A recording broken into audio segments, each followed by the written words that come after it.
قال الله تعالى في القرآن المجيد والفرقان الحميد إن الذين توفاهم الملائكة ظالمي أنفسهم قالوا فيما كنتم قالوا كنا مستضعفين في الأرض قالوا ألم تكن أرض الله واسعة فتهاجروا فيها وقال النبي صلى الله عليه وسلم المهاجر من هجر ما نهى الله عنه والمجاهد من جاهد نفسه في طاعة الله أو كما قال عليه الصلاة والسلام صدق الله العظيم وصدق رسوله النبي الأمي الكريم ونحن على ذلك لمن الشاهدين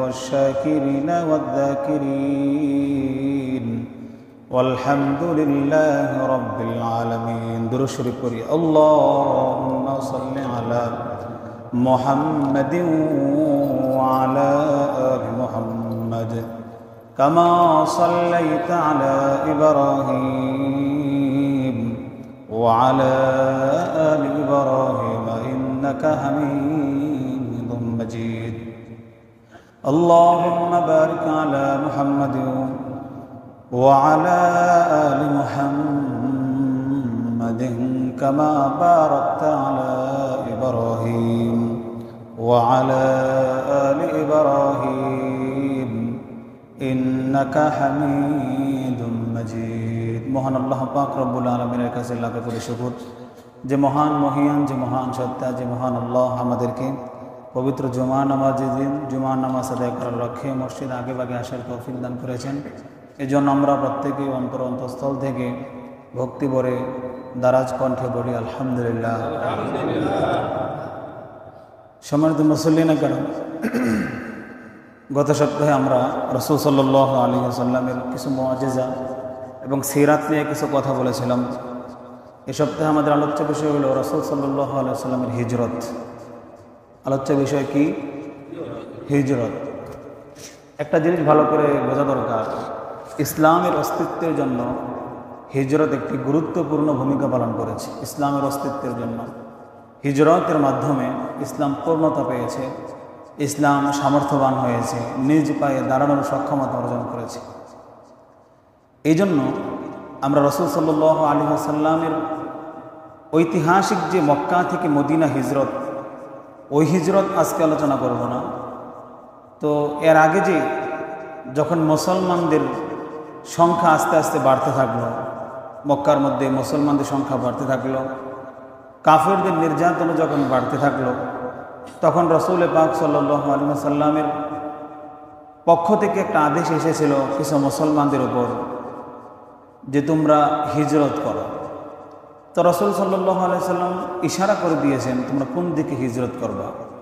তো রাসূল সাল্লাল্লাহু আলাইহি ওয়াসাল্লামের ইশারা ছিল ওয়া আশারা বিয়াদিহি ইলা আরদিল হাবশা। রাসূল তার নিজ হাতের মাধ্যমে হাবশার দিকে ইশারা করে দিয়েছিলেন।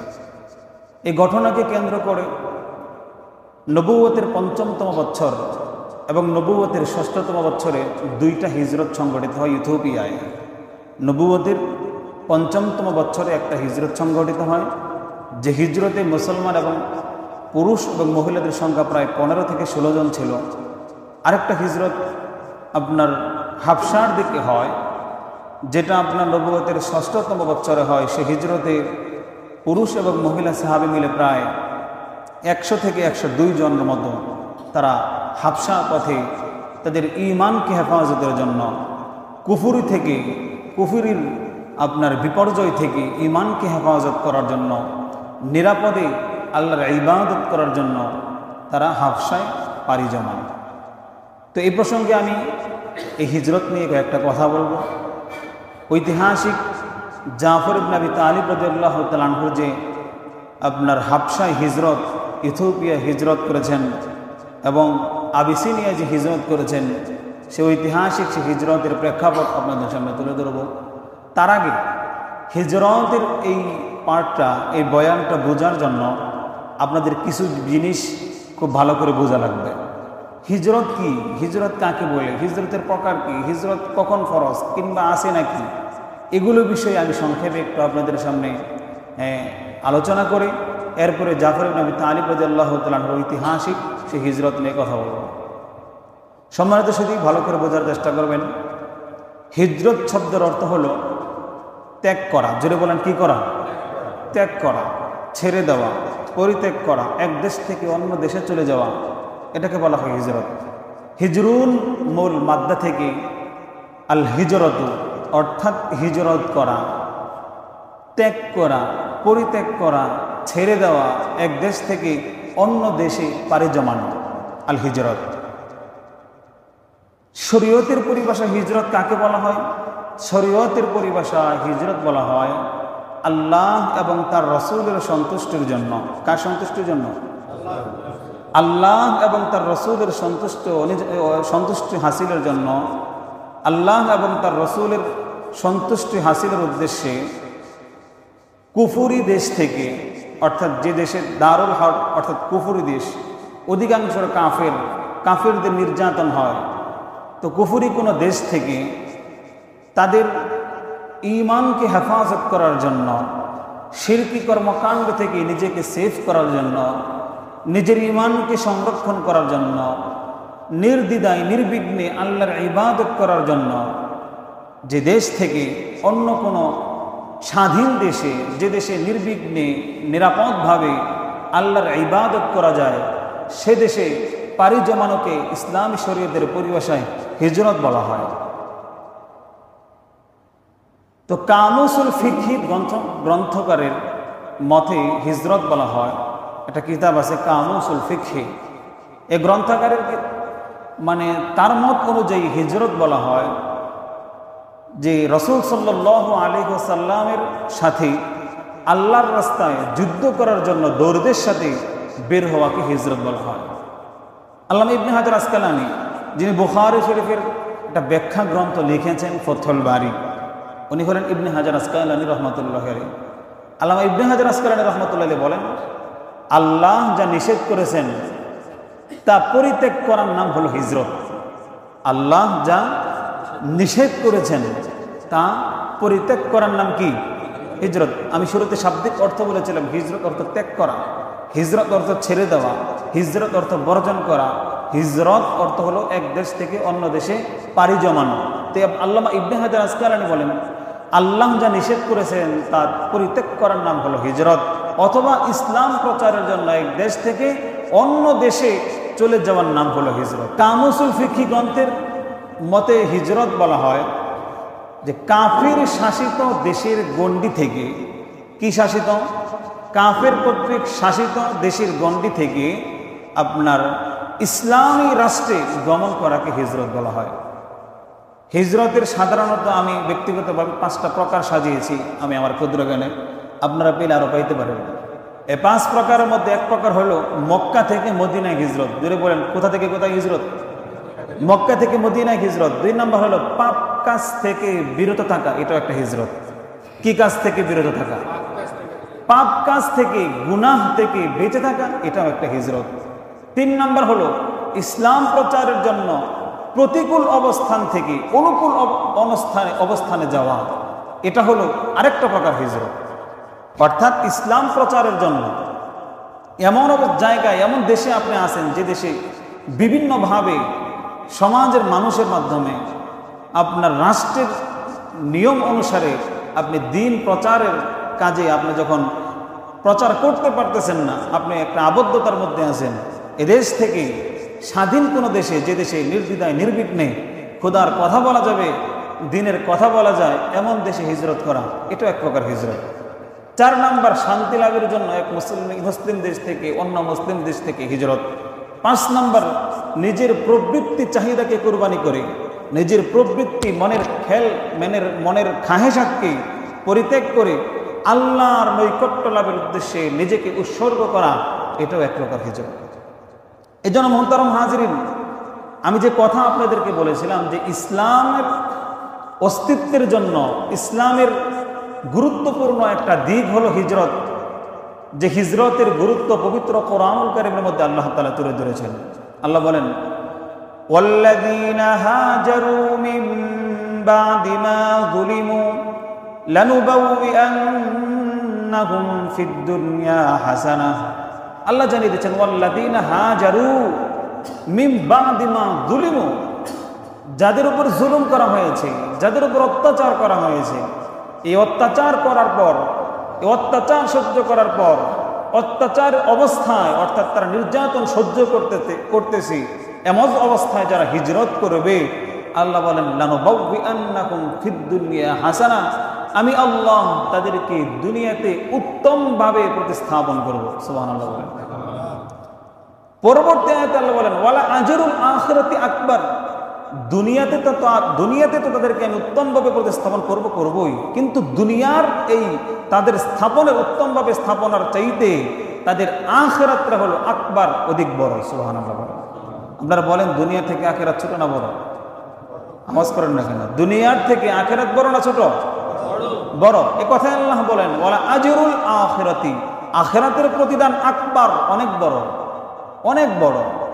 তো এই জন্য পবিত্র কোরআনুল কারীমের মধ্যে আল্লাহ তাআলা হিজরতের গুরুত্বের কথা বলেছেন যে যখন কোনো নির্যাতন সহ্য করা হবে, কষ্ট ক্লেশ সহ্য করা হবে, তখন সে দেশ থেকে অন্য স্বাধীন কোনো দেশে যেখানে নিরাপদে নির্বিঘ্নে আল্লাহর ইবাদত করা যায়, সে দেশে যারা হিজরত করবে লানুবাউইআন্নাকুম ফিদ দুনিয়া হাসানা, আমি আল্লাহ তাদেরকে উত্তমভাবে ভালোভাবে প্রতিষ্ঠিত করব দুনিয়ার মধ্যে। সুবহানাল্লাহ বলেন। বুখারী শরীফের মধ্যে একটা হাদিস আছে, আল মুহাজিরু মান হাজারা মা নাহাল্লাহু আনহু, প্রকৃতপক্ষে মুহাজির হলো ওই ব্যক্তি যে ব্যক্তি আল্লাহ যা নিষেধ করেছেন সে জিনিস পরিত্যাগ করে। সুবহানাল্লাহ বলেন। আল্লাহ যে জিনিস নিষেধ করেছেন সে জিনিস যে ব্যক্তি পরিত্যাগ করে ছেড়ে দেয়, এ হলো প্রকৃতপক্ষে মুহাজির, এ হলো প্রকৃতপক্ষে হিজরতকারী। রাসূল সাল্লাল্লাহু আলাইহি ওয়াসাল্লাম পরবর্তী অংশে বলেন আল মুজাহিদু মান জাহাদা নাফসাহু ফি তাআতিল্লাহ, অর্থাৎ প্রকৃতপক্ষে মুজাহিদ ওই ব্যক্তি, আল মুজাহিদু মান জাহাদা নাফসাহু ফি তাআতিল্লাহ, যে নিজের নফসের সাথে সংগ্রাম করে। মুজাহিদ কোন ব্যক্তি? যে নিজের সাথে কি করে? নিজের নফসের সাথে সংগ্রাম করে আল্লাহর হুকুম মানার ক্ষেত্রে, ফি তাআতিল্লাহ, আল্লাহর আনুগত্যে নিজের নফসকে দমন করে, নিজের নফসের খাহেসাতকে সে পদদলিত করে, এ হলো প্রকৃতপক্ষে মুজাহিদ। রাসূল বলেন আল মুজাহিদু মান জাহাদা নাফসাহু ফি তাআতিল্লাহ, অর্থাৎ উদাহরণ দিলে বুঝবেন, আপনার নফস চাচ্ছে শরাব পান করতে, অর্থাৎ ধরেন নেশা জাতীয় কোনো জিনিস ভোগ করতে আপনার মন চাচ্ছে, ভিতর মন চাচ্ছে। তো আপনি যখন আল্লাহর হুকুম ফলো করবেন যে আল্লাহ তো আমাদের জন্য নেশা জাতীয় দ্রব্য হারাম করেছেন, তাহলে একদিকে রবের আদেশ, রবের নিষেধ, অন্যদিকে নফস চাচ্ছে, এক্ষেত্রে নফসের কাহাসাতটাকে কুরবানি করা, নফসের আশাটাকে পদদলিত যে ব্যক্তি করতে পারবে, আল্লাহর হুকুমকে যে ব্যক্তি আপনার সামনে রাখতে পারবে, এ হলো প্রকৃতপক্ষে মুজাহিদ। যদি বলেন এ প্রকৃতপক্ষে কি? মুজাহিদ। এ হলো বুখারী শরীফের হাদিস।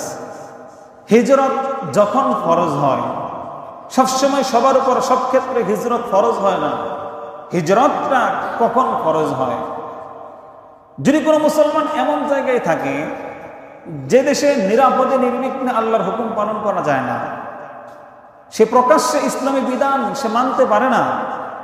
2 নাম্বার, নামাজ, রোজা, পর্দা, পুশিদা সহ ইসলামী যত বিধিবিধান আছে এই বিধিবিধানগুলো সে মানতে পারে না রাষ্ট্রের কারণে, রাষ্ট্রের আইনের কারণে। 3 নাম্বার, অথবা সে এমন দেশে বাস করতেছে যে দেশে তার ঈমান হুমকির মুখে আছে, যে কোনো মুহূর্তে তার ঈমান চলে যেতে পারে, এমন বেহায়াপনার এক দেশ, নির্লজ্জতার এক দেশ, এমন দেশে সে বসবাস করতেছে যে কোনো সময় যে কুফর এবং শিরকের চাপে তার ঈমান হরণ হতে পারে, ঈমান হারানোর ভয় হতে পারে, এ ব্যক্তির জন্য হিজরত করা ফরজ। এ ব্যক্তির জন্য হিজরত করা কি? ফরজ। তো এই হিজরত আবার কোনো কোনো ব্যক্তির ক্ষেত্রে মুস্তাহাব হয়ে যায়। যেমন ধরেন এক ব্যক্তি এর আগে বলি, এই হিজরত যে ফরজ, এটা কার কথা জোরে বলেন? আল্লাহর কথা। যেমন আল্লাহ বলছেন সূরা নিসার 97 নম্বর আয়াত, আল্লাহ বলেন ইন্নাল্লাযীনা তাওয়াফফাহুমুল মালাইকাতু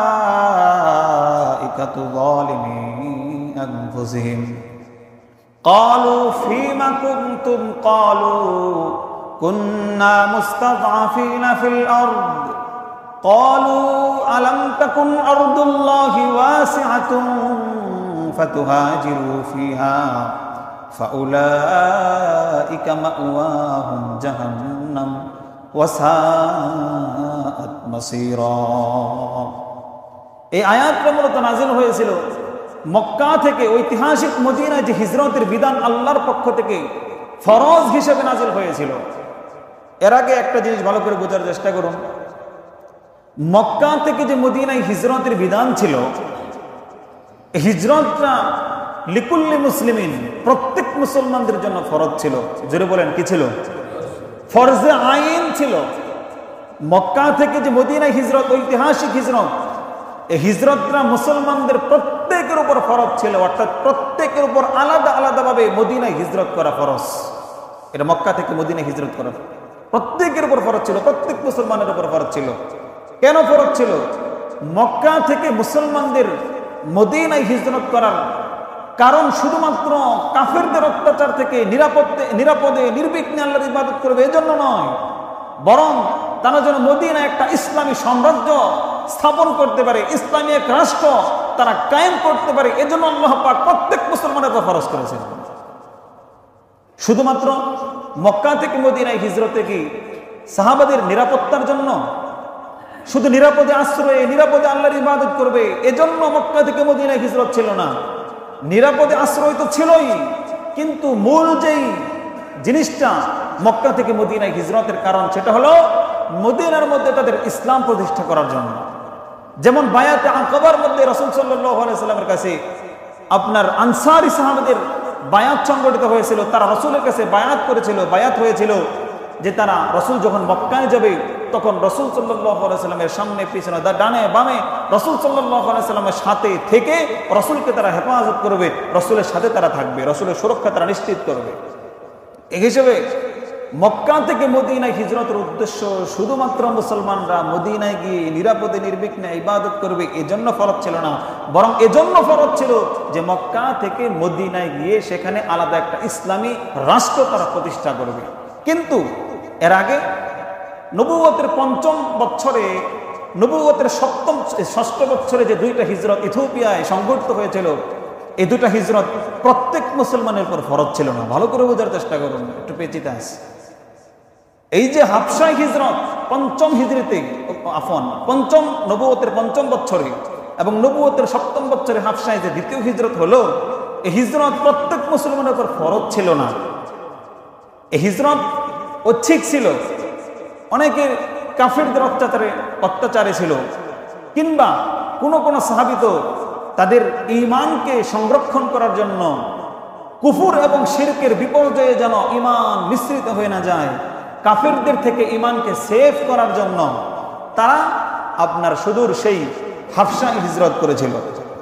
এক কথায় বোঝা যাবে মুসলমানদের হাবশায় হিজরত ছিল নিরাপত্তার জন্য, বাঁচার জন্য, আর মুসলমানদের মদিনায় হিজরত ছিল ইসলামী রাষ্ট্র গড়ার জন্য। আবার বলি, মুসলমানদের ৫ম এবং ৬ষ্ঠ বছরে, নবুয়তের ৫ম এবং ৬ষ্ঠতম বছরে মুসলমানদের হাবশায় যে দুইটা হিজরত সংগঠিত হয়েছিল, তাদের হিজরত ছিল নিরাপদে থাকার জন্য, শরণার্থী হিসেবে তারা গিয়েছিল, ইসলামী রাষ্ট্র প্রতিষ্ঠা করার জন্য যায় নাই। কিন্তু নবুয়তের যে রাসূল সাল্লাল্লাহু আলাইহি ওয়াসাল্লাম যে মক্কা থেকে মদিনায় হিজরতের আদেশ আল্লাহর পক্ষ থেকে এসেছিল সাহাবাদের উপর, ওই হিজরতটা প্রত্যেক মুসলমানদের উপর ফরজ ছিল, এজন্য যে মদিনার মধ্যে ইসলামী এক রাষ্ট্র প্রতিষ্ঠা করতে হবে। তো যে কথা বলতেছিলাম, কখনো কখনো মুসলমানদের উপর হিজরত ফরজ হয়ে যায় যখন মুসলমানগণ নিরাপদে নির্বিঘ্নে আল্লাহর ইবাদত করতে পারে না, রাষ্ট্রের পক্ষ থেকে বাধা থাকে এবং ঠিক তদ্রূপভাবে ঈমান হরণের সম্ভাবনা থাকে কুফর এবং শিরকের চাপে। এরকম হালত যদি হয়ে যায় তখন মুসলমানদের উপর হিজরত ফরজ হয়ে যায়। যেমন আল্লাহ তাআলা বলতেছে ইন্নাল্লাযীনা তাওয়াফফাহুমুল মালাঈকাতু যালিমি আনফুসিহিম, নিঃসন্দেহে যারা নিজেদের উপর জুলুম করা অবস্থায় এক পর্যায়ে ফেরেশতাদের হাতে তখন তাদের মৃত্যু সংঘটিত হয়ে যায়। ক্বালু ফীমা কুনতুম, ফেরেশতারা তাদেরকে বলে তোমরা কিসের উপর অবস্থান করেছিলে? ক্বালু ফীমা কুনতুম, তোমরা কোথায় অবস্থান করেছিলে? ক্বালু কুন্না মুস্তাদআফিনা ফিল আরদি, ওই সমস্ত লোকেরা বলেছে যে আমরা তো নিরাপদে নির্বিঘ্নে ছিলাম না। ক্বালু কুন্না মুস্তাদআফিনা ফিল আরদি, জমিনের মধ্যে আমরা অপারগ অবস্থায় ছিলাম। মুস্তাদআফিনা ফিল আরদি, আমরা জমিনে দুর্বল অবস্থায় ছিলাম। তখন আল্লাহর ফেরেশতারা ওই সমস্ত লোকদেরকে বলে ক্বালু আলাম তাকুন আরদুল্লাহি, এই শোনো, আল্লাহর কি আর কোনো ভূমি ছিল না? আলাম তাকুন আরদুল্লাহি ওয়াসিআতুন, আল্লাহর ভূমি কি, আল্লাহর জমিন কি, আল্লাহর পৃথিবী কি প্রশস্ত ছিল না? ফাতুহাজিরু ফিহা, তাহলে ওখানে কেন অবস্থান করেছিলে? কেন তোমরা হিজরত করো নাই? মুহতারাম হাজিরিন, এই আয়াতরা মূলত মক্কায় ওই সমস্ত মুসলমানদের কারণে নাযিল হয়েছিল, যেই সমস্ত মুসলমানদের উপর আল্লাহর পক্ষ থেকে হিজরত আবশ্যক হয়েছিল। আল্লাহর পক্ষ থেকে যখন হিজরত আবশ্যক করা হলো যে মক্কা থেকে তোমরা মদিনায় হিজরত করো, মদিনায় পাড়ি জমাও, সমস্ত মুসলমানদের উপর প্রত্যেকের উপর ফরজে আইন ছিল। কিন্তু কিছু কিছু মুসলমান অলসতাবশত কোনো কারণ ছাড়াই তারা মক্কার মধ্যে অবস্থান করেছিল, হিজরত করে নাই। ওই সমস্ত সাহাবাদের ব্যাপারে এই আয়াত নাজিল হয়েছিল। আল্লাহ তাদের ব্যাপারে বলেন, তাদের ব্যাপারে ফেরেশতারা তাদের যখন মৃত্যু সংঘটিত হয়ে যায় তখন ফেরেশতারা তাদেরকে বলেন ক্বালু ফীমা কুনতুম, তোমরা কোথায় অবস্থান করেছিলে? তখন তারা বলে আমরা দুর্বল অবস্থায় ছিলাম। কুন্না মুস্তাদআফিনা ফিল আরদি, জমিনে অসহায় অবস্থায় ছিলাম। ফেরেশতারা তাদেরকে বলে আলাম তাকুন আরদুল্লাহি ওয়াসিআতুন, এই শোনো, আল্লাহর জমিন কি প্রশস্ত অবস্থায় ছিল না? আল্লাহর জমিন যেহেতু প্রশস্ত অবস্থায় ছিল, পুরো বিশ্ব ছিল, অনেক বড় ছিল, তাহলে ফাতুহাজিরু ফিহা, বিশ্বের যে কোনো প্রান্তে তোমরা হিজরত করলে না কেন? এই কথার মাধ্যমে বোঝা যায় আল্লাহ পাক রব্বুল আলামিন কোনো ক্ষেত্রে মুসলমানদের যখন ঈমান হুমকির মুখে পড়ে কুফর এবং শিরকের কারণে, মুসলমানদের রাষ্ট্রপ্রধানের কারণে ঈমান পালন করা যখন, ইসলামের বিধিবিধান পালন করা যখন মুসলমানদের উপর কষ্টসাধ্য হয়ে যায়, তখন মুসলমানদের উপর হিজরত ফরজ হয়ে যায়। এখানে আরেকটা কথা বোঝা লাগবে মুহতারাম হাজিরিন, মক্কা থেকে মদিনায় যে হিজরত আল্লাহর পক্ষ থেকে সমস্ত মুসলমানদের উপর ফরজ হয়েছিল, এই হিজরতটা ফতহে মক্কার মাধ্যমে, অর্থাৎ মক্কা বিজয় হওয়ার মাধ্যমে হিজরতের বিধান রহিত হয়ে গেছে। অর্থাৎ মক্কা থেকে প্রত্যেক মুসলমানের উপর আইন, ফরজে আইন যে ছিল হিজরত করা, মদিনায় ইসলামী সাম্রাজ্য স্থাপন করার জন্য, ইসলামী রাষ্ট্র প্রতিষ্ঠা করার জন্য, এই হিজরতের এই বিধান, এই ফরজে যাত্রা যখন মক্কা বিজয় হয়েছিল নবুয়তের ৮ম বছরে, তখন মুহতারাম হাজির বিজয় হলো, তখন মুহতারাম হাজিরিন এই বিধান রহিত হয়ে গিয়েছে। কথা কি বুঝে আসছে আপনাদের? আল্লাহ আমাদের প্রত্যেককে বোঝার তৌফিক দান করুন। তো অনেক বলতেছিলাম কোনো ক্ষেত্রে হিজরত ফরজ হয়ে যায়, আবার কোনো ক্ষেত্রে হিজরত এটা মুস্তাহাব হয়ে যায়। কি হয়ে যায় জোরে বলেন? মুস্তাহাব। যেমন ধরেন আমি বাংলাদেশের মধ্যে বসবাস করতেছি, এখন উচ্চ লেভেলের শিক্ষার জন্য এমন দেশে পাড়ি জমাতে হবে, কিংবা আরো ভালো ইবাদত করার জন্য, ইবাদতের আরো সুন্দর পরিবেশ আপনার পাওয়ার জন্য যদি অন্য কোনো দেশে হিজরত করি, তাহলে এটা হলো মুস্তাহাব পর্যায়ের হিজরত, বরং এই হিজরতের মধ্যে আলাদা ফজিলত আছে। সুবহানাল্লাহ। তো কোনো ক্ষেত্রে হিজরত হারাম হয়ে যায়। কখন হিজরত হারাম হয়ে যায়? কেউ যদি দুনিয়াবি কোনো লোভ লালসার কারণে হিজরত করে, দুনিয়া হাসিলের জন্য, টাকা পয়সা হাসিল করার জন্য এমন অমুসলিম দেশে সে হিজরত করে, যে অমুসলিম দেশে ইসলামী বিধান সে পালন করতে পারে না, সে দিন পালনের ক্ষেত্রে, শরিয়াহ পালনের ক্ষেত্রে সে নিজে অবহেলা করে, ওই দেশে ওই মুসলমানদের জন্য হিজরত করা হারাম হয়ে যায়। আশা করি আমার এই কথা প্রত্যেকেই বুঝতে পেরেছেন।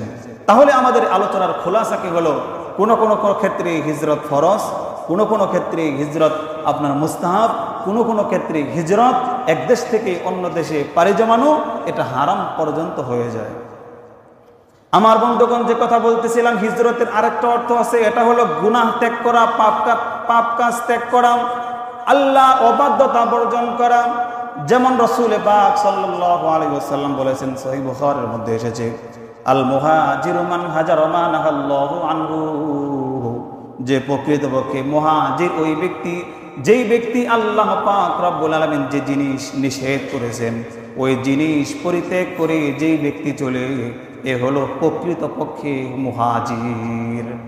আল্লাহর কাছে প্রকৃতপক্ষে হিজরতকারী ওই ব্যক্তি, যেই আল্লাহ তাআলা একটা জিনিস হারাম করেছেন, আল্লাহর সেই বান্দা সেই হারাম জিনিসটা বর্জন করেছে, প্রকৃতপক্ষে এই ব্যক্তিটা হলো মুহাজির। এজন্য পাপ কাজ ত্যাগ করা, অবাধ্যতা ত্যাগ করা, গুনাহ ত্যাগ করা, এটাও এক ধরনের হিজরত। আল্লাহ আমাদের প্রত্যেককে বোঝার তৌফিক দান করুন, জোরে বলেন আমিন। সুতরাং আমার আলোচনার মাধ্যমে হিজরতের দুইটা ভাগ পাওয়া গেল, জোরে বলেন কয়টা? এক প্রকার ভৌগোলিক হিজরত, আরেক প্রকার আত্মিক হিজরত। ভৌগোলিক হিজরত যেমন কুফর, শিরক এবং নির্যাতনের দেশ থেকে, কুফর, শিরক এবং নির্যাতনের দেশ থেকে দারুল আমন, নিরাপদ দেশে, স্বাধীন দেশে, যেখানে নীরবে নির্বিঘ্নে আল্লাহর ইবাদত করা যায়, দিন প্রচার করা যায়, এ দেশে হিজরত, এটা হলো ভৌগোলিক হিজরত। আরেক প্রকার আত্মিক হিজরত, অর্থাৎ অন্তরের চাহিদাটাকে, অন্তরের খাহেজাতটাকে দমন করা, আল্লাহর অবাধ্যতাকে, আল্লাহ যেটাকে নিষেধ করেছেন সেই জিনিসটাকে আপনার পদদলিত করে আল্লাহর হুকুমকে সামনে প্রাধান্য দিয়ে নিজের নফসের খাহেজাতটাকে আপনার মাটি চাপাতে যে জিনিসটার মধ্যে দেওয়া হয়, এটাও হলো এক প্রকার হিজরত, আত্মিক হিজরত। অর্থাৎ রবের হুকুমকে আগে সামনে রাখা, নিজের চাহিদাটা যদি রবের আদেশের বিরুদ্ধে যায় সেটাকে কুরবানি করা, এটা হলো আত্মিক হিজরত। এই জন্য মুহতারাম হাজিরিন, হিজরতের এই ঐতিহাসিক প্রেক্ষাপট আমাদের প্রত্যেকেরই বোঝা দরকার আছে। এখন আমরা আলোচনা করব যে রাসূল সাল্লাল্লাহু আলাইহি ওয়াসাল্লামের সাহাবারা পঞ্চম হিজরিতে, জোরে বলেন কত হিজরিতে? জোরে বলেন কত হিজরিতে? পঞ্চম হিজরি, আফওয়ান পঞ্চম হিজরি নয়, নবুয়তের পঞ্চম বছরে, জোরে বলেন নবুয়তের কততম বছরে? নবুয়তের পঞ্চমতম বছরে সাহাবাদের একটা দল, প্রাথমিকভাবে তারা আপনার 15 থেকে 16 জন এর একটা দল, তারা মক্কা থেকে তাদের ঈমানকে হেফাজত করার জন্য, ঈমানকে হেফাজত করার জন্য, কুফর এবং শিরকের বিপর্যয় থেকে ঈমানকে রক্ষা করার জন্য তারা রাসূল সাল্লাল্লাহু আলাইহি ওয়াসাল্লামের আদেশে আবিসিনিয়ায় হিজরত করেন। জোরে বলেন কোথায় হিজরত করেন? আবিসিনিয়ায় হিজরত করেন। এটা ছিল প্রথম হিজরত। এই যে একটা বিষয় আমাদের জানা দরকার, রাসূল সাল্লাল্লাহু আলাইহি ওয়াসাল্লামের যে সাহাবারা প্রথম প্রায় 15 থেকে 16 জন এই যে আবিসিনিয়ায় হিজরত করলেন, আবিসিনিয়া, হাবশা, আবার ইথিওপিয়া, এই জিনিসটা আমাদের মধ্যে অনেক সময় একটা প্যাঁচ লাগে যে আবিসিনিয়া কোনটা, আবার ইথিওপিয়া কোনটা, আবার হাবশা কোনটা। এজন্য এই বিষয়টা আমাদের কাছে ক্লিয়ার হওয়া দরকার, আমাদের কাছে এটা ক্লিয়ার হওয়ার দরকার। এজন্য যে 7ম শতক পর্যন্ত, অর্থাৎ 700 খ্রিস্টাব্দের আগ পর্যন্ত হাবশা এটা আরবরা ব্যবহার করত। হাবশা শব্দটা আরবরা ব্যবহার করত 7ম আপনার শতকের আগ পর্যন্ত। আরবরা ইথিওপিয়াকে হাবশা বলে ব্যবহার করত, কিন্তু ইউরোপীয়রা বলতো আকসুম সাম্রাজ্য। কত শতক পর্যন্ত? 700 শতক, আফন 7ম শতক পর্যন্ত, অর্থাৎ 700 খ্রিস্টাব্দের আগ পর্যন্ত, 601 খ্রিস্টাব্দের পরে আরবরা এটাকে হাবশা হিসাবে ব্যবহার করত, কিন্তু ইউরোপিয়ানরা এটাকে আকসুম সাম্রাজ্য হিসেবে আপনারা নামকরণ করেছে। 7ম শতক থেকে নিয়ে 1800 শতক পর্যন্ত, অর্থাৎ 700 খ্রিস্টাব্দ থেকে 1800 খ্রিস্টাব্দের আগ পর্যন্ত এটা আপনার ইসলামী বইয়ে হাবশা নামে ব্যবহৃত হয়েছে। ইসলামী যে পুস্তকগুলো ছিল এই পুস্তক সমূহে হাবশা নাম ব্যবহৃত হয়েছিল। আর ইউরোপীয় ইতিহাসে সবচেয়ে বেশি নাম ব্যবহৃত হয়েছিল আবিসিনিয়া। এটা কত থেকে কত পর্যন্ত? 7ম শতক থেকে নিয়ে 1800 শতক পর্যন্ত আগ পর্যন্ত এটা এইভাবে চলেছিল। 1900 শতক থেকে নিয়ে অদ্যাবধি সময় পর্যন্ত এটাকে আধুনিক নাম ইথিওপিয়া সে দেশ ব্যবহার করেছে। নাম কি জোরে বলেন? ইথিওপিয়া। 1900 শতক থেকে অদ্যাবধি সময় পর্যন্ত এই দেশের নাম, বর্তমান নাম হলো ইথিওপিয়া। এদেশের অবস্থান কোথায়? এদেশের অবস্থান মুহতারাম হাজিরিন, বর্তমান যদি আপনি ম্যাপের দিকে লক্ষ্য করেন তাহলে দেখবেন মক্কা থেকে তাদের দূরত্ব আপনার ইথিওপিয়ার দূরত্ব দেখাবে আপনার 4000 কিলোমিটার উপরে বর্তমান। কিন্তু রাসূল সাল্লাল্লাহু আলাইহি ওয়াসাল্লামের সাহাবারা যে হিজরত করেছিল তারা এত দীর্ঘ পথ তাদের আপনার পাড়ি দেওয়া লাগে নাই। তারা কি করেছে, রাসূল সাল্লাল্লাহু আলাইহি সাল্লামের এই সাহাবারা তারা কি করেছে, মক্কা থেকে গোপনে আপনার সোয়াইবা নামক বন্দর, কি নামক বন্দর জোরে বলেন, সোয়াইবা নামক বন্দর, কিন্তু ম্যাপের মধ্যে এই সোয়াইবা নামক বন্দর এখন দেখায় না। তো মক্কা থেকে সোয়াইবা নামক বন্দর প্রায় 90 কিলোমিটার দূরত্ব, জোরে বলেন কত কিলোমিটার দূরত্ব, 90 কিলোমিটার দূরত্ব। জেদ্দা থেকে একটু ঢালুতে নিচে উপকূলের দিকে লোহিত সাগরের আপনার যেটাকে গাঁট হিসেবে তারা ব্যবহার করত, অর্থাৎ যেই জায়গা থেকে তারা পাড়ি দিত, অর্থাৎ বন্দর হিসেবে ব্যবহার করতো সোয়াইবা নামক বন্দর। সাহাবারা এই সোয়াইবা নামক বন্দরে যায়, ও সোয়াইবা নামক বন্দরে যাইয়া ওই লোহিত সাগর বাহরে আহমার, লাল সাগর তারা পাড়ি দিয়ে ইথিওপিয়া অঞ্চলের মধ্যে তারা পৌঁছে যায়। তো এই দেশের আশেপাশে কিছু দেশ আছে, যদি আমি আপনাদের সামনে উপস্থাপনা করি তাহলে অনেক সময় চেনা সহজ হয়ে যাবে। প্রতিবেশী দেশ উত্তরে এরিত্রিয়া, যে দেশের এরিত্রিয়া এটাও কিন্তু এক সময় আকসুম সাম্রাজ্যের অন্তর্গত ছিল। এরিত্রিয়া বর্তমান এটা আলাদা স্বাধীন সার্বভৌম দেশ। এরিত্রিয়া এটা ইথিওপিয়ার অন্তর্গত একটা ছিল, প্রদেশ ছিল, একটা আপনার শহর ছিল, কিন্তু এই এরিত্রিয়া এখন আলাদা একটা দেশ। এ দেশের রাজধানী হলো আসমারা। তো এই যে এরিত্রিয়া হলো উত্তরে অবস্থিত, পূর্বে জিবুতি এবং সোমালিয়া আমরা অনেক দেশ হিসেবে চিনি, এই পূর্বে সোমালিয়া অবস্থান, দক্ষিণে কেনিয়া, এই ইথিওপিয়ার পশ্চিমে হলো আপনার সুদান এবং দক্ষিণ সুদান। এই ইথিওপিয়া অঞ্চলের বর্তমান মুসলমানদের সংখ্যা হলো আপনার 45 থেকে 50%, জোরে বলেন কত পার্সেন্ট, 45 থেকে 50%। খ্রিস্টানদের সংখ্যা হলো 40 থেকে 50%-এর মাঝামাঝি। ইসলামের প্রাথমিক যুগে রাসূল সাল্লাল্লাহু আলাইহি ওয়াসাল্লামের সাহাবারা প্রথম ধাপে 2 বার ইথিওপিয়া আপনার হিজরত সংগঠিত হয়েছিল। প্রথম ধাপে 15 থেকে 16 জন, দ্বিতীয় ধাপে 100 থেকে 102 জন। ইসলামের প্রাথমিক যুগে যে রাসূলের সাহাবারা হিজরত করেছিল, তখন ইথিওপিয়ার শাসনকর্তা ছিল আপনার, ওটাকে আপনার বলা হয় আসহামা, জোরে বলার নাম কি, আসহামা। ইথিওপিয়ার যে শাসক হিসেবে নিযুক্ত হতো, আবিসিনিয়ার যে শাসক হতো, আপনার এই শাসকের একটা উপাধি ছিল, সেটা হলো নাজ্জাশী, জোরে বলেন কি, নাজ্জাশী। অর্থাৎ যেই ইথিওপিয়ার শাসক হবে তার একটা উপাধি থাকবে, সেটা হলো নাজ্জাশী। যেমন মিশরের যেই শাসনকর্তা হতো তার একটা উপাধি ছিল ফেরাউন, জোরে বলেন কি ছিল, ফেরাউন।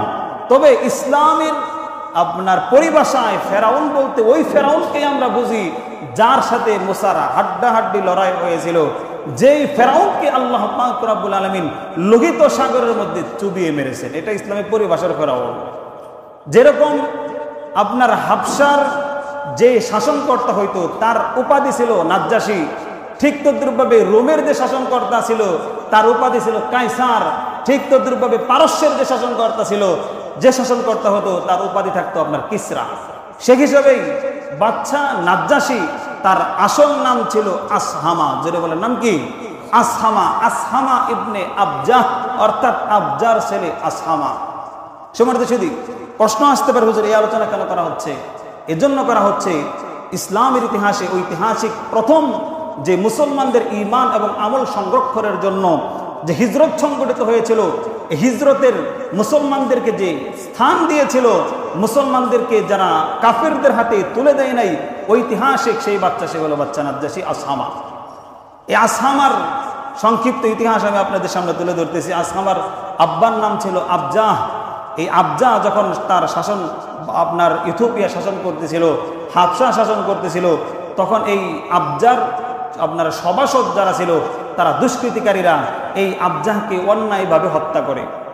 যখন অন্যায়ভাবে হত্যা করলো, হত্যা করার কারণ কি? হত্যা করার কারণ হলো যে আবজার শুধুমাত্র একটা মাত্র ছেলে, এ হলো আপনার আসহামা, তারপরও ছোট বাচ্চা। যদি আবজাহ কখনো ইন্তেকাল করে, এই ছোট বাচ্চা কিভাবে শাসনভার গ্রহণ করবে?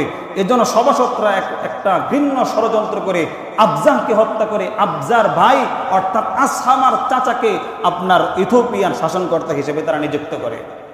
যার ফলশ্রুতিতে ওই সভাসদরা ভয় পায় যে আসহামার পিতাকে আমরা তো হত্যা করলাম, কিন্তু এই ছোট্ট আসহামা যদি কোনোদিন বড় হয়ে যায়, যদি কখনো সে আপনার ইথিওপিয়ার শাসনকর্তা সে যদি হয়ে যায়, তাহলে তো অবশ্যই সে তার পিতার হত্যাকারীদের প্রতিশোধ নেবে। তাহলে তো এই আসহামাকেও সরিয়ে দেওয়া দরকার। এজন্য সভাসদরা ঘৃণ্য ষড়যন্ত্র করি। আবজার ভাই অর্থাৎ আসহামার চাচা, ওই সময় আবিসিনিয়ারা শাসনকর্তা ছিল।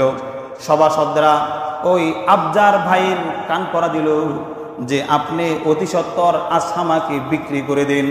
তাদের কথা অনুযায়ী আসহামাকে 600 দিরহামে বিক্রি করে দিল। জোরে বলেন, কত দিরহামে বিক্রি করলো? 600 দিরহামে বিক্রি করে দিল। যে ক্রয় করেছে সে তাকে নিয়ে চলে গেল। ওই দিন সন্ধ্যায় আকাশ মেঘাচ্ছন্ন, বৃষ্টির ভাব, বজ্রপাত হচ্ছে, পাহাড়গুলো কেঁপে যাচ্ছে। এই অবস্থা যখন হলো, তখন আবজার ভাই আসহামার চাচা, বাচ্চা নাজাশির চাচা, তখন ভয় পেয়ে গেল। ভয় পেয়ে সে প্রাসাদ থেকে নেমে আসলো। সে সহ আরো যারা আপনার চক্রান্ত করে আসহামার পিতাকে হত্যা করেছিল, আবজাহকে হত্যা করেছিল, তারা একসাথে 20 জনের মতো বজ্রাঘাতে প্রত্যেকেই অন্ধ হয়ে নির্লজ্জজনক তাদের এক মৃত্যু সংঘটিত হয়ে যায়। এরপরে কোন ক্রমে আল্লাহ পাক রব্বুল আলামিনের কুদরতি খেলা, আসহামা আবার সিংহাসনের মধ্যে বসে রাসূল সাল্লাল্লাহু আলাইহি ওয়াসাল্লাম যখন তার সাহাবাদেরকে যখন আদেশ করলেন তাফাররাকু ফিল আরদ, তোমরা বিভিন্ন দেশে হিজরত করো। সাহাবারা বলল ইলা আইনা নাযহাবু, কোথায় আমরা হিজরত করব? রাসূল ইশারা করলেন ইলা হুনা ওয়া আশারা বিয়াদি ইলা আরদিল হাবশা। রাসূল হাতের ইশারা করে দেখিয়ে দিলেন হাবশার ভূমিতে তোমরা হিজরত করো। কেন হিজরত করবা? ওই সময় হাবশার বাচ্চা ছিল ন্যায়পরায়ণ বাচ্চা, তার নাম হলো আসহামা বাচ্চা নাজাশি। রাসূল বলেছেন আসহামা এমন এক শাসক, তার শাসনামলে তার এলাকায় কারো উপর সে জুলুম করে না, তোমরা সুতরাং আসহামার এলাকায় হিজরত করো। এই কথার প্রেক্ষিতে রাসূল সাল্লাল্লাহু আলাইহি ওয়াসাল্লামের সর্বপ্রথম যে কাফেলা, 15 জনের কাফেলা, নবুয়তের 5ম বছর আসহামার কাছে আপনার হিজরত করে, বাচ্চা নাজাশির কাছে হিজরত করে। হিজরত করার পর সাহাবায়ে কেরাম শুনতে পারে, শাওয়াল মাসে হিজরত করেছিল। শাওয়াল মাসে হিজরত করার পর তারা এক সময় শুনতে পারে, 1 মাস 2 মাস পরে তারা শুনতে পারে যে মক্কার সমস্ত মানুষ মুসলমান হয়ে গেছে। এটা ভেবে তারা আবার হিজরত করে মক্কার কাছে যখন এসে পড়লো, তারা দেখলো যে না, আমাদের সংবাদ তো ভুল ছিল, মক্কার মানুষ তো মুসলমান হয় নাই। তো মুসলমান হয় নাই, এখন কি করবে? কেউ গোপনে কিংবা কেউ কারো আশ্রয়ে মক্কায় প্রবেশ করে, যার ফলশ্রুতিতে মক্কার কুফাররা, কাফেররা এই মুসলমানদের উপর নির্যাতনের স্টিমুলার আরো বাড়িয়ে দেয়, আরো বেশি নির্যাতন করতে থাকে। যার ফলশ্রুতিতে নবুয়তের 6ষ্ঠতম বছরে রাসূল সাল্লাল্লাহু আলাইহি ওয়াসাল্লামের পক্ষ থেকে আবার আদেশ আসলো, তোমরা আবার ইথিওপিয়া হিজরত করো। যার ফলশ্রুতিতে রাসূল সাল্লাল্লাহু আলাইহি ওয়াসাল্লামের প্রায় 100 থেকে 102 জন সাহাবা, মহিলা এবং পুরুষ মিলে জাফর ইবনে আবি তালিব রাদিয়াল্লাহু তাআলা আনহুর নেতৃত্বে তারা এই ইথিওপিয়ায় হিজরত করেন। সুবহানাল্লাহ। ইথিওপিয়া যখন হিজরত করলেন, এদিক দিয়ে মক্কার কুফাররা, কাফেররা সংবাদ পৌঁছল, এই মুসলমান তো এখন আবার হাবশায় হিজরত করে ফেলছে, কি করা যায়? কাফেররা নিজেরা নিজেদের সাথে পরামর্শ করলো, একটাই উপায় আছে যে আমাদের মধ্যে থেকে নেতৃস্থানীয় যারা লোক আছে, আমাদের যারা শায়েখ আছে, এর মধ্যে একজন আমর ইবনুল আস, আরেকজন হলো আব্দুল্লাহ ইবনে আবি রবিআ, এই 2 জনকে মক্কার বড় বড় কাফেররা অনেক উপঢৌকন দিয়ে তারা পাঠালো যে উপঢৌকন নিয়ে বাচ্চা নাজাশির কাছে দিবা, যাওয়ার পরে বলবা যে আমাদের নেতৃস্থানীয় লোকদের পক্ষ থেকে আপনার জন্য উপঢৌকন। কেন এসেছি? এজন্য এসেছি, আমাদের গোত্রের কিছু মানুষ নিজেদের ধর্ম, পৈতৃক ধর্ম তারা ত্যাগ করেছে, বাপ দাদার ধর্ম তারা ত্যাগ করে নতুন এমন এক ধর্ম তারা মানে, এই ধর্ম সম্পর্কে আমরাও জানি না, আপনারা জানেন না, কারণ আপনারা খ্রিস্টানের সম্পর্কে আপনাদের অভিজ্ঞতা নাই, আর আমরা মূর্তি পূজক, আমাদের অভিজ্ঞতা নাই, এমন এক ধর্ম আবিষ্কার করছে। যদি আপনাদের ধর্মটাও মানতো, এরপরে আপনাদের কাছে আশ্রয় নিত, এটা মানা যায়। কিন্তু যখন এই আমর ইবনুল আস এবং আব্দুল্লাহ ইবনে আবি রবিআ, ওই বাচ্চা নাজাশির সভাসদ যারা আছে, তাদেরকে আগে উপঢৌকন দিয়া ঘুষ টুস দিয়ে আগে রেডি করছে, এভাবে যে আমরা যখন নাজাশির কাছে আমাদের দেশ থেকে ফিরিত আসা যেই সমস্ত লোক এসেছে, আমরা যখন তার বাচ্চার কাছে ফেরত যাবো যে আমাদের এই লোকগুলোকে আমাদের কাছে ফেরত দিয়ে দেন, তখন আপনারা সুপারিশ করবেন। এই হিসাবে বাচ্চা নাজাশির কাছে যখন এই 2 জন লোক আমর ইবনুল আস এবং আব্দুল্লাহ ইবনে আবি রবিআ আপনার আবেদন করলো যে আমাদের দেশের কিছু লোক আপনার কাছে আশ্রয় গ্রহণ করেছে, 100 থেকে 102 জনের মতো লোক, আপনারা আমাদের কাছে তাদেরকে ফিরিয়ে দিন, আমরা আমাদের দেশে তাদেরকে নিয়ে যাব। সাথে সাথে সভাসদ যারা আছে তারাও সুপারিশ করলো। কিন্তু বাচ্চা নাজাশী ভিন্ন প্রকৃতির শাসক ছিল, ন্যায়পরায়ণ শাসক ছিল। সেই সমস্ত আপনার শরণার্থী হিসেবে যে সমস্ত মুসলমানরা তার কাছে আশ্রয় নিয়েছিল, তাদের সাথে কথা বলা ব্যতিরেকে তিনি রাগান্বিত হয়ে গেলেন।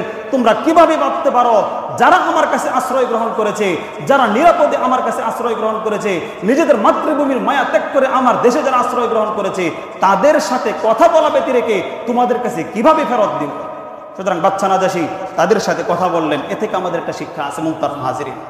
বাচ্চা নাজাশী যখন বলল তাদের সাথে কথা বলে, আগে তাদেরটাও জানি, শুধু তোমরা বললা, তোমরা বলার সাথে সাথে তোমাদেরকে ফেরত দিয়ে দিব, তো তাদেরকে যে ফেরত দেব তাদেরও তো একটা মত থাকার কথা, তাদের মতটাও আমার জানা দরকার আছে, কোন কারণে আমার ভূমিতে তারা আশ্রয় নিল।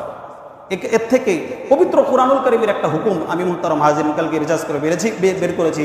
আল্লাহ পবিত্র কুরআনুল কারীমের মধ্যে বলেন, ইয়া আইয়ুহাল্লাযীনা আমানু ইন জাআকুম ফাসিকুম বিনাবাইন ফাতাবায়ানু আন তুসিবু কওমান বিজাহালাতিন ফাতুসবিহু আলা মা ফাআলতুম নাদিমিন। আল্লাহ বলি, ইয়া আইয়ুহাল্লাযীনা আমানু, হে ঈমানদাররা, ইন জাআকুম ফাসিকুম বিনাবাইন, তোমাদের কাছে কোনো মিথ্যাবাদী যদি কোনো সংবাদ নিয়ে আসে, আন তুসিবু কওমান, কোন সম্প্রদায় সম্পর্কে যদি মিথ্যা কথা বলে, আন তুসিবু কওমান বিজাহালাতিন, তাহলে ওই সম্প্রদায় সম্পর্কে যে মিথ্যা কথা বললো, এই কথা শুনেই তাদের উপর আক্রমণ করো না। আক্রমণ করার আগে আগে সত্য মিথ্যা যাচাই করে নাও। আন তুসিবু কওমান বিজাহালাতিন, অজ্ঞতাবশত তারা বললো তাদের বিরুদ্ধে, আর তাদেরকে মারি শুরু করলা, যদি এটা করো তাহলে তোমাদের লজ্জিত হওয়া লাগতে পারে।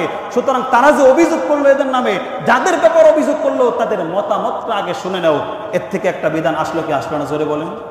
এজন্য মুহতারাম হাজিরিন, কোনো মানুষ যদি কোনো মানুষের বিপক্ষে কথা বলে, কোনো মানুষ যদি কোনো মানুষের সমালোচনা করে, ওই লোকটার উপর আক্রমণ করার আগে তার মতটাও শোনা দরকার, যেটা বাচ্চা নাজাশী করেছেন। এরপরে জাফর ইবনে আবি তালিব রাদিয়াল্লাহু তাআলা ঐতিহাসিক এক বক্তব্য দিয়েছেন, যে বক্তব্যের কারণে মুহতারাম হাজিরিন বাচ্চা নাজাশী ইসলাম ধর্ম গ্রহণ করে। আল্লাহ চাহিত জাফর ইবনে আবি তালিব রাদিয়াল্লাহু তাআলা ঐতিহাসিক সেই বক্তব্য আগামী সপ্তাহে আপনাদের সামনে তুলে ধরার চেষ্টা করব।